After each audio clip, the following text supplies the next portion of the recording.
Hello everyone সকলোকে নমস্কাৰ জনাইছো আৰু মোৰ ইউটিউব চেনেললৈ আপোনালোকক সকলোকে পুনৰবাৰ স্বাগতম জনাইছো।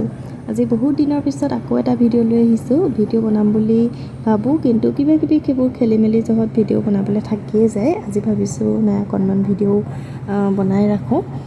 এয়া ৰাতিপুৱাতে ভাতেই বনাম বুলি ভাবিছো। আজি যেহেতু ডিউটি আছে মাছ আনিছিলে তাকে মাছখিনি মই ধুনীয়াকৈ ধুই পখালি টমেটো মাছখিনি ফ্ৰাই কৰি লওঁ। তাৰপিছত আজি মানে খুব ৰ'দ দিছে ইয়াত। আপোনালোকৰ ফালে বতৰ কেনেকুৱা জনাবচোন। আজি বহুত দিনৰ পিছত ৰ'দ দিছে, বহুতেই বেছি টানকৈ ওলাইছে দেই ৰ'দটো দেখি ভাবিছোঁ মাছ যিহেতু আনিছে আজি একদম মাছৰ টেঙা জোল বনাই খাওঁ। আৰু ইয়াত টেঙা জোল বনাবলৈ দেখিছেই নহয় কি কি দিছোঁ, আৰু পাঁচফোৰণ, নহৰু, অকণমান জলকীয়া আৰু লগতে অকণমান সৰিয়হ দিছোঁ দেই। সৰিয়হ ফুটাই দিলে টেঙাৰ আঞ্জাখন যে খাবলৈ এনেকুৱাই ধুনীয়া হয়। মই নেমু টেঙাৰ লগতে তেতেলী টেঙা দিছোঁ। নেমু টেঙা অকণমানহে দিছোঁ। তেতেলী টেঙায়েদি এই আঞ্জাৰ জোলখন আপোনালোকে বনাই খাবচোন, বহুতেই ভাল লাগে।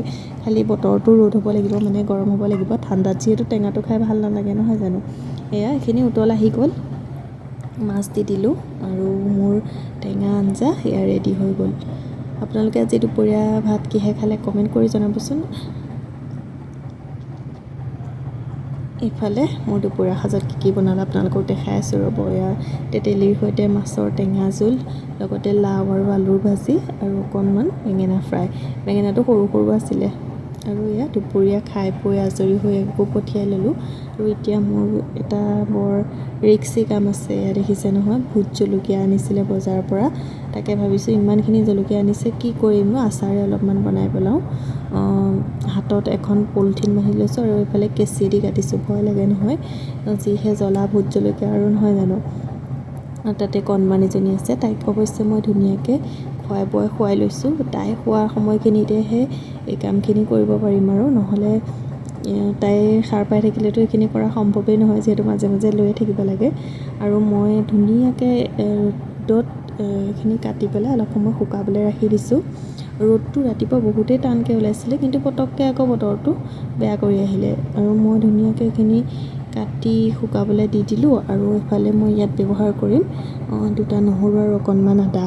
ইয়াত যে নহৰু ব্যৱহাৰ কৰিলে এই নহৰু বিধ খাবলৈ ইমান ভাল লাগে। আপোনালোকে বাৰু ভোট জলকীয়া আচাৰত এনেকৈ নহৰু দিয়েনে?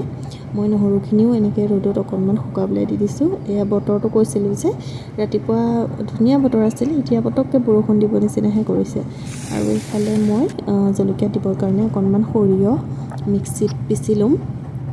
বগা সৰিয়হটো ব্যৱহাৰ কৰিব দেই, ক'লা সৰিয়হটো যিহেতু অকণমান তিতা হয়। এই বগা সৰিয়হটো তিতা নহয়, এইটো দি থ'লে খাবলৈ আচাৰখিনি খুব ধুনীয়া হয়। আৰু বহুতে আচাৰত ভিনেগাৰ ব্যৱহাৰ কৰে, মই আকৌ ভিনেগাৰ ব্যৱহাৰ নকৰোঁ। মই এটা কাজি নেমু দেখিছেনে, কাজি নেমু ব্যৱহাৰ কৰিছোঁ, কিন্তু মই অকণো পানী দিয়া নাই দেই।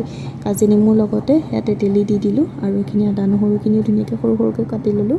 এইখিনিও ৰ'দত শুকাবলৈ দিছোঁ। মানে পানী ব্যৱহাৰ একেবাৰেই কৰিব নালাগে আচাৰত। অকণমানো যদি কেনেবাকৈ পানী ব্যৱহাৰ হয় আচাৰখিনি মানে খুব সোনকালে নষ্ট হৈ যায়। মই সেইকাৰণে প্ৰত্যেকটো বস্তু ধুনীয়াকৈ শুকানকৈ কৰিব লাগে। আৰু এইফালে তেল দি দিলোঁ, তেলত অকণমান পাঁচফোৰণ দিলোঁ আৰু শুকাই ৰখা আদা নহৰু জলকীয়াখিনি দি দিছোঁ। আৰু এতিয়া ইয়াত মই সৰিয়হ প্ৰথমতে অকণমান দিছোঁ আৰু জোখমতে নিমখ আৰু হালধি দিছোঁ। নিমখ বগা নিমখো দিছোঁ আৰু লগতে এইটো ক'লা নিমখো দিছোঁ। আপোনালোকে ক'লা নিমখ দিবচোন, আচাৰত খুবেই টেষ্টি হয় আচাৰখিনি। সৰিয়হখিনি প্ৰথমতে অকণমান দিলোঁ, অকণমান কম হোৱা যেন দেখিলোঁ, তাৰপিছত আৰু অলপমান দি দিছোঁ। আৰু একেবাৰে শেষত এই যিখিনি মই টেঙা ৰাখিছিলোঁ সেয়া দি দিছোঁ।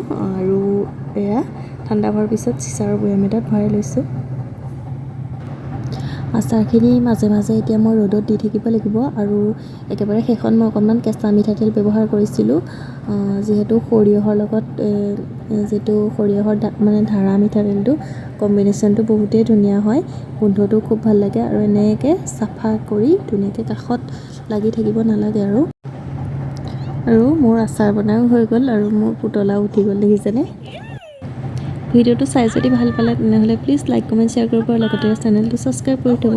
আজি আহিছোঁ পুনৰ নতুন এটা ভিডিঅ'ৰ সৈতে, আকৌ লগ পাম।